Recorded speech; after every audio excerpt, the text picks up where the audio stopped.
Hello everyone, welcome to another topic of general medicine where I make a dreadful topic easy to learn. And I'll be referring to the mind maps on general medicine by MediStudy Go.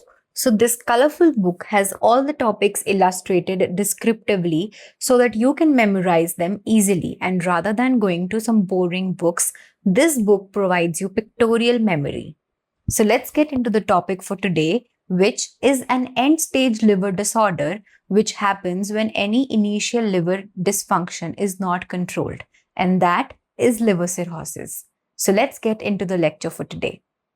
As I always say, a topic must be studied under some categorizations or headings to make it an easy to learn situation. So the first heading for liver cirrhosis is introduction.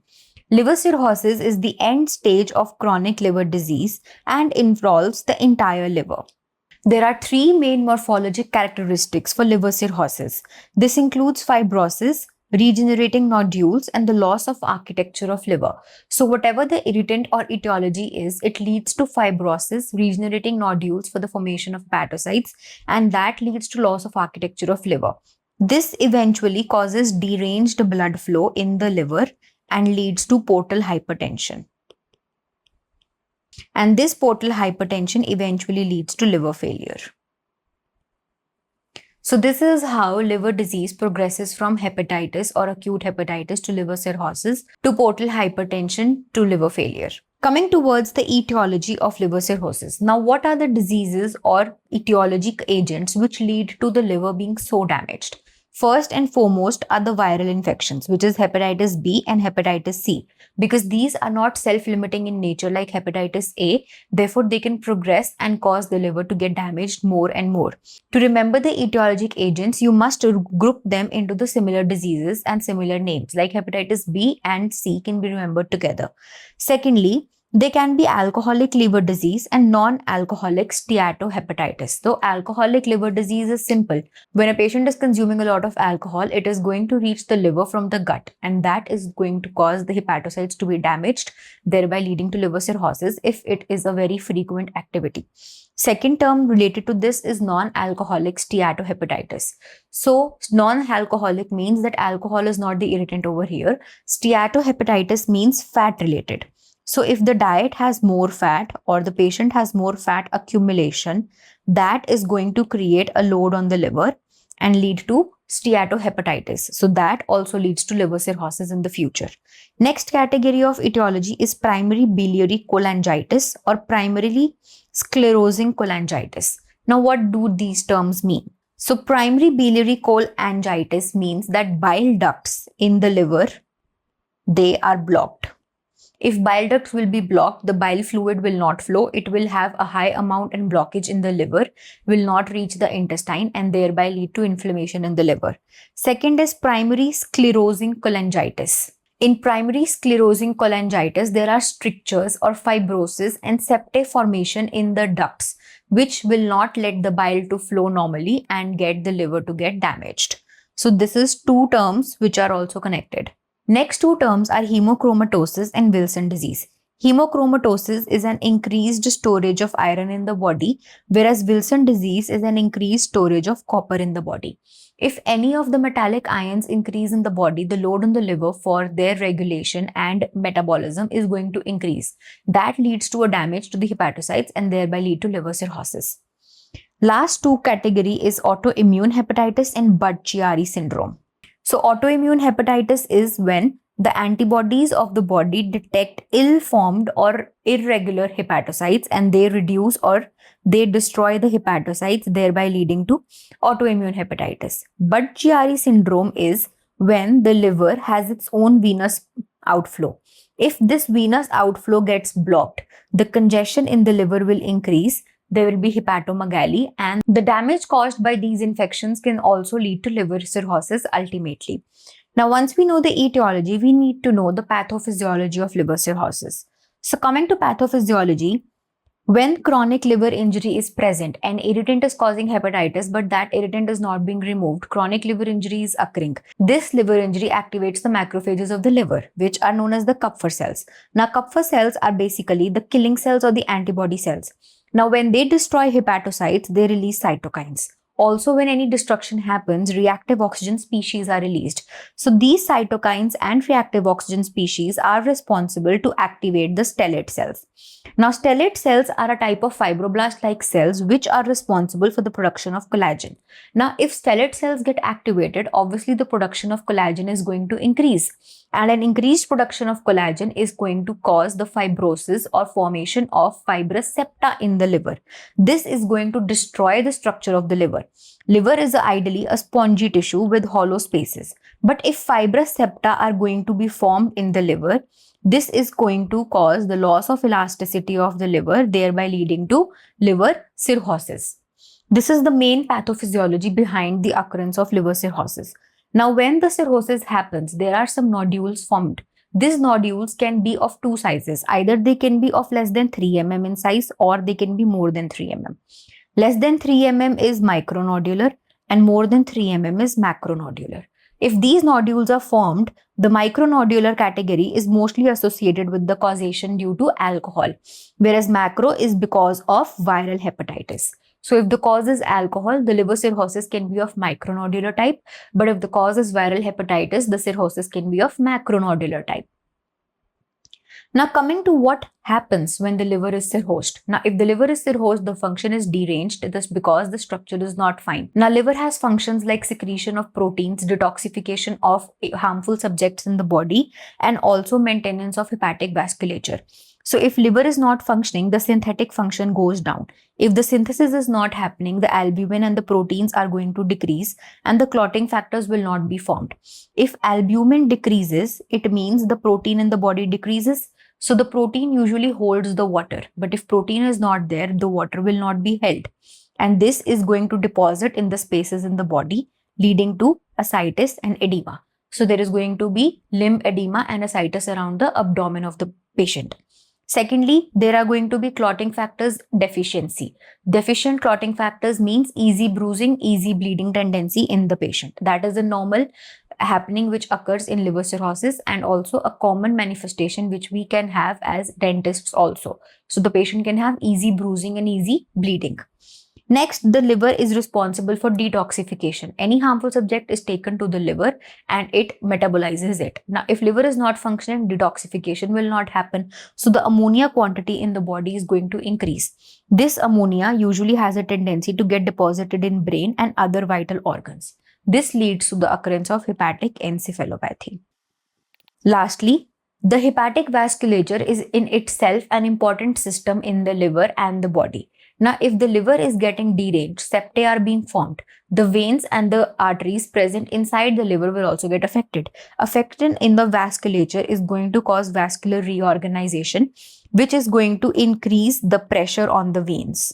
This increase in pressure leads to portal hypertension. And this portal hypertension means the blood is going to flow with a high velocity and can lead to varices and splenomegaly in the surrounding areas. So this is how the pathophysiology affects the other systems involved with the liver. Also, what will be the clinical features if liver cirrhosis happens? Most of these are going to be related to pathophysiology, which is edema, ascites, hepatic encephalopathy, bleeding tendency. Palmar erythema is also related to bleeding tendency.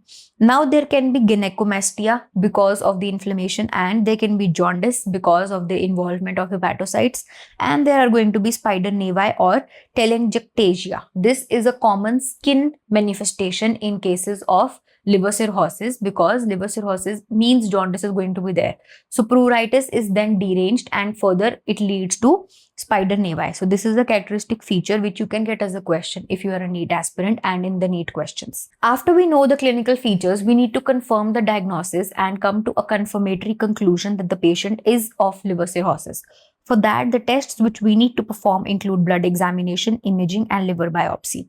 Amongst the blood examination, there are going to be certain things which are increased, usually the liver enzymes. That is AST, ALT, ALP, GGT. Prothrombin time gets increased because the clotting factors are reduced. and bilirubin gets increased because it is not being metabolized into the conjugated bilirubin. Also, the protein will be decreased, and any cells which are formed in the liver or liver produces enzymes and proteins which form the part of cell membranes. They will be decreased. So cells will not be formed in adequate number. So albumin decreases, RBCs decrease, leukocytes and platelets. Basically all the functional cells of the circulation system, they decrease in the quantity. Next, if you do ultrasound and endoscopy, you will be able to visualize the varices, and in the ultrasound, you will be able to see the fibrous septa and the nodules in the liver. Lastly, you can require liver biopsy to rule out the fibrosis and nodule assessment if it is micro, macro, what are the contents, and if it is benign or malignant. After we have done the confirmatory diagnosis, we have reached to a diagnosis of liver cirrhosis, we treat the patient. The first and the foremost treatment is to remove the causes and the etiologic agents or irritants like alcohol. If virus is present, we can give vaccination or antiviral drugs. Then we need to modify the diet of the patient, include proteins and carbohydrates, include calories, because the liver is not able to produce proteins of its own. So we need external source of protein. There is salt restriction because already the water retention is present and ascites is present. So we need to reduce the salt so that more water retention is not there. Lastly, liver transplantation is the ultimate treatment for liver cirrhosis because the structure is so lost that it cannot be reversed back. Other than these, we can avoid hepatotoxic drugs like NSAIDs, antibiotics, which have a metabolism in the liver, because that is also going to increase the load on the liver. Also, if liver cirrhosis is not treated, the complications which the patient can be faced with are portal hypertension. As we already studied, the blood flow in the liver is going to be deranged and is going to lead to an increased pressure of the blood. There can be hepatic encephalopathy because of absorption and accumulation of ammonia. Hepatorenal syndrome, because the kidneys are also going to be under load, because the brain is going to signal all the organs to work more so that they can compensate for the function of the deranged liver. Then there will be hepatopulmonary syndrome where the lungs get affected. Coagulopathy, because bleeding disorders happen as the clotting factors are not produced in correct quantity. Lastly, there can be hepatocellular carcinoma because the benign nodules can become malignant if the irritant is not stopped, etiology is not corrected, and the treatment is not supported. Lastly, the prognosis of liver cirrhosis is usually poor, and the prognosis is calculated using the Child-Pugh score. So Child-Pugh score is something which uses 5 main things to come to a score, and then 3 categories of child A, child B and child C are deduced to create the prognosis of a patient of liver cirrhosis. So these 5 things include B, A, H, I, BAHI. To remember, BAHI is the amount of bilirubin, A is the amount of albumin, another A is the presence of ascites, H is the presence of hepatic encephalopathy, and I is the derangement in INR and PT time. These 5 criteria are used in the Child-Pugh score to assess the severity and the prognosis of liver cirrhosis.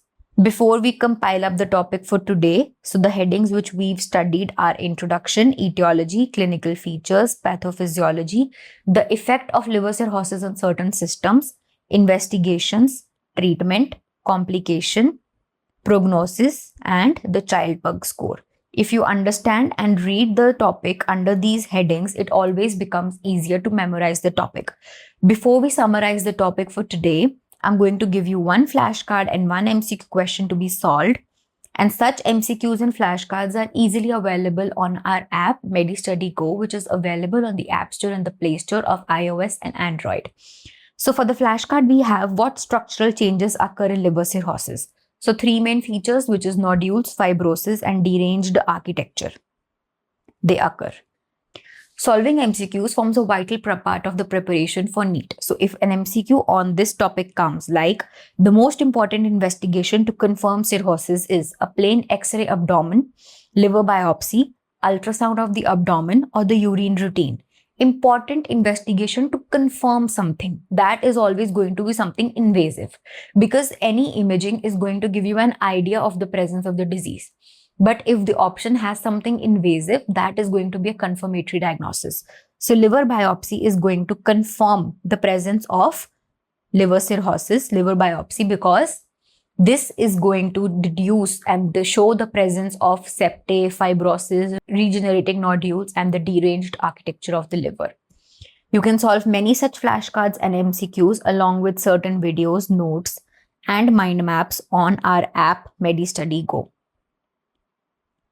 If you like this video and would like to watch more such videos on general medicine and other subjects, do subscribe to our channel on the YouTube, which you are watching right now, named MediStudy Go. Ring the bell icon, like this video, drop a comment below this video if you have any doubt for any topic which you want to be covered, and we'll definitely reach out to you. Keep watching for more such videos.